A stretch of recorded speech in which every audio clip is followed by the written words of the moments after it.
Okay, so we just got some news regarding the minimum wage of Hobby Lobby. So this is from USA Today.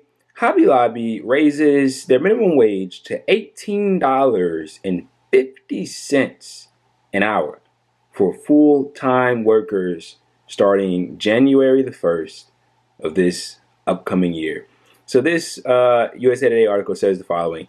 Hobby Lobby is raising its minimum wage or its minimum full-time hourly wage to $18.50 starting in 2022.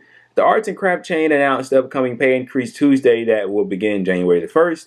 It's $1.50 an hour higher than the last increase that began in October 2020. Hobby Lobby said it was one of the first retailers to establish a nationwide minimum hourly wage, well above the federal minimum wage, and has since raised its minimum wage 12 times over the last 13 years. In 2014, the chain said it raised its full-time minimum wage to $15, well before it became a trend with other retailers. We have a long track record of taking care of our employees, Hobby Lobby founder and CEO David Green said in a statement, adding the company has worked hard over the years to provide the best pay and benefits in retail, which has allowed us to attract and retain an outstanding group of associates to serve our devoted customers. In October, the Oklahoma City-based chain said it was hiring 11,000 seasonal store employees for the holiday season and raised its part-time minimum hourly wage by 18% to $13. Hobby Lobby, founded in 1972, operates 956 stores and has kept them closed on Sundays since 1988. To the chagrin of shoppers, last February, Hobby Lobby got rid of its popular 40% coupons. Now, I thought this story was interesting for a plethora of reasons, but what I really want to do is not talk about so much of Hobby Lobby, but I wanted to use their actions to just have a very brief discussion of wages in general, more specifically the minimum wage of this country. The federal minimum wage of this country, need I remind you, it's $7.25. And it's been that way since 2009. Absolutely amazing. Hasn't risen since. So this reminded me of a story a while back that I think I made a video on, actually, of Costco. Costco's minimum wage is $16 an hour, and Costco is actually a company, correct me if I'm wrong, they actually treat their employees fairly well, to my knowledge. I think the minimum wage is $16 for all employees, and the vast majority of Costco's employees don't even make the minimum wage. I think like the average wage of Costco's employees is maybe in like the early 20s. I'm not sure. I don't want to toot their horn here too much if they don't deserve it, but that's what I think. And here we have Hobby Lobby raising the minimum wage to $18.50 for full-time employees. Now, compared to what the vast majority, most likely, of hourly workers are making in this country, not even most likely, probably for sure, are making in this country, is $18.50 good? Yeah, it is, because need I remind you, half of workers in this country make $30,000 a year or less.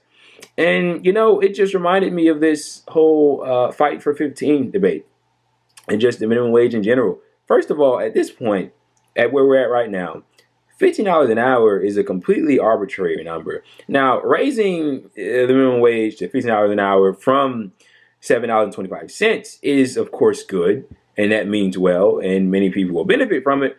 But at this point, that really isn't even a minimum wage in most cases around the country. You know, over these last several decades, productivity among workers has just risen and risen and risen and risen and risen, and Americans' wages have stagnated.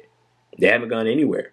Okay, and now we're in an inflation where people are surely making less, because once you account for something called a real wage, if prices go up and their wages don't, then they're not making anything more. They're actually making less now.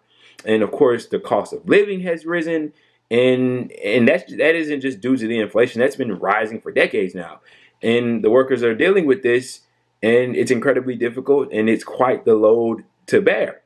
And, you know, I've always thought that the entire minimum wage debate in general was a nonsensical one.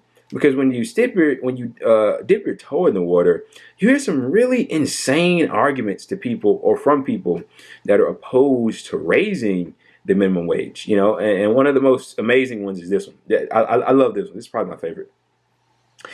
Don't you get it, bro? If we raise the minimum wage, they're going to have to start firing people, dude. Straight out of the employer's mouth, straight out of the CEO's mouth, straight from Jeff Bezos himself. If we raise the minimum wage, we're going to have this mass firing campaign.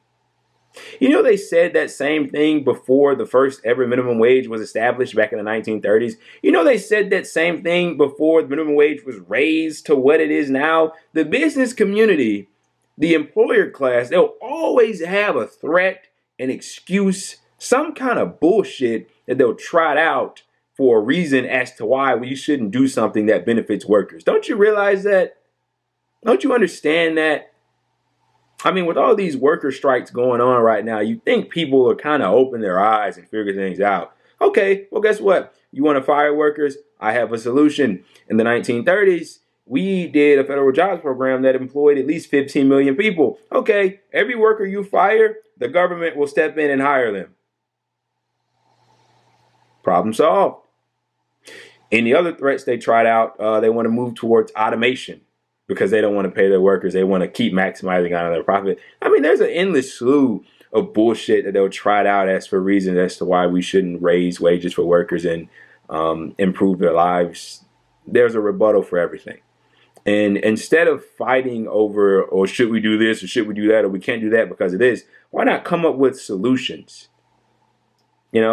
That's a thought. Here's another thought. Why not tie the minimum wage to the price of living, the cost of living? That seems very rational and reasonable and adequate. However much it costs to survive, that's how much we'll pay you. Here's a quick tip. If the minimum wage was tied to or caught up, whatever the term is, to productivity, it'd be well over $20. I think the last number I saw was like $24 an hour or something like that. I mean, it just shows you the stagnation of wages that this country has fallen victim to. But look, man, Joe Biden ran on $15 minimum wage. Didn't get it. That fight came up. The Democrats laid down like a hit dog. Now, he did raise the minimum wage to $15 for federal workers, which is like over 300,000 people, which is great. Good for them. Amazing. But it's another lie from the Democrats, something they didn't do. They've been promising to raise the federal minimum wage for quite some time now. Yet to do it.